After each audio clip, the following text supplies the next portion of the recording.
Okay, so this client had this woofer, built him a pair, custom. It froze up on him, and he's like, I was barely pushing it. I was like, mm-hmm. And so I said, send me a picture of the coil. The coil had jumped out and sat on top of the top plate, and it looked burned. So I was like, no, motherfucker, that's burned. Scared the shit out of him. Turned out it just shifted, but the shift could have been from, like, you know, sometimes people don't mean to drop them, sometimes they bump it, sometimes it's the littlest thing. You don't know, and you can't really predict it, right? You can't sit there and, I mean, you can, I guess you can bang on it, but even that, sometimes it doesn't do it. I think it has something to do with, like, tonal. Like, sometimes it's just, like, just setting them down on the ground, all of a sudden it's all click. I'm like, what the fuck? I didn't do anything. But sometimes they shift. And so I've been doing these a while. There was a lot of lower to base motors that shifted, the LVL 3s and the Glen motor, which is the 222 ounce. I forget what else he calls it. Anyways, a lot of their top and the double one, the 3-inch 2 slug. We were getting a bunch of those, and we noticed that the factory had put grooves on one side of the top plate and not grooves on the other side. Well, you got to remember that people putting these together are from the country. They're from the farm, and they also don't give a shit. So, but 50% chance of putting them on wrong, and they did. So they put the shiny side towards the magnets, and so they don't bond well, and they end up slipping. So I had this made at the machine shop. It was it's a motor shim, and I got a bunch of them. So, but they're from the concept buyout. So, and I had this one modified for the lower to base motors. So it also works for, in this case, this is concept steel, concept, and then this one used to be the Titan, which was a 4-inch, and I had it turned down, and so now this happens to fit. If you do have something like this, you want to put a little oil inside so that way it doesn't get locked in there. Have a little handle. Sometimes it's jammed, so you just want to put it in there. But this fits this snug, not too snug, and then this fits this snug, but not too snug. See? So it wouldn't even hurt to put some oil on the outside because it soaks into that plastic.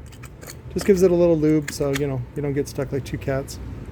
But basically what I'm going to do is go back and put some epoxy on here, and then you flip it over, clank, and this keeps it from shifting. You let it sit overnight, and it's good to go. So, but yeah, if you look at the coil, no burning. So, some rubbing, but that could have been, that was from the shift. But that's it as far as motors. These things are just, I don't want to say glued together because it is epoxy, so it's not just glue. It's like horse glue or something. But no, these are epoxied together. And then sometimes I even, if I have extra, then I'll put it in there, and I make the columns in there because I have a fear of shifts here, shifts here, shifts here. Some of the stuff that we did for EM Audio, like he was getting shifts, and I was like, God damn it. So now I just put a whole column of epoxy in there, and that doesn't happen anymore. So there you go. It's not about luck, it's about hedging your bets. So, but let's see, this one, Curtis came over and he's like, what is this one? This one looks badass. This is just a bunch of shit piled on top of one another for weight. So this one's ready to go. This one ends up being the 5-stack. It's actually a 20 millimeter. And then I think this is actually a 22 millimeter slug. It's not quite 1 inch. So, and then this one will go on. We got to prep this inside. I'll grind it, and we'll prep it on there. And then I think I use 2 popsicle sticks thickness. Boom, boom, boom. 3 spots. And then I put the weights back on, just to make that joint as small as possible. You want to make it very thin, so it helps it adhere better. And let's see. But it's Friday. Oh, the scars turned out good, but I think I have some, so this pisses people off. Why do you put other people's dust caps on that subwoofer? Because it looks cool. Fuck off. Just mind your own fucking business. Why do you care? Scar. Sundown. It's basically the same fucking woofer. This is basically an X. So, with the SPL surround. Chinese people don't care about brand. Why do you? USA voice coil. That's true. So those turned out good. I'm looking for the Sundown gaskets because they say Sundown on them, and then their cap says Sundown. So, what do you know? What's the difference? Nothing. So, these are the ones everybody's asking about. These are the. I found out these are the Scar VXF. Oh, that feels good. VXF, and then I just put bigger motors on them. So these are only 500 local or 600 shipped for the pair. And then I have it's a Lone Cylon Dual 2, and that one's getting the DC. Is it DC audio? Yeah, DC audio. Rusty gets these made here in Phoenix, by the way. So I met the guy that makes them, and Rusty got mad that.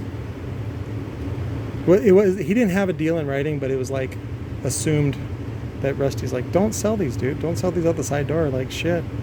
Because Rusty was sending him like $3,000 a month. That's a lot of money, but especially for caps. But handmade USA. I don't like how this turned out. I prepped it with the grinder, but it's like uneven. And so what I'll do is I'll put a bead of epoxy down first. And so I got the inner cap, so there's not going to be any back pressure. So see, that's my signature. There you go. And so I'll put a bead down, put it on top, and then I'll put a bead right here, and it'll pull up there, and it'll end up being even all the way around. So it looks a little different. It definitely doesn't look standard, but I've seen jobs like that from JBL or whoever. So I'm not original.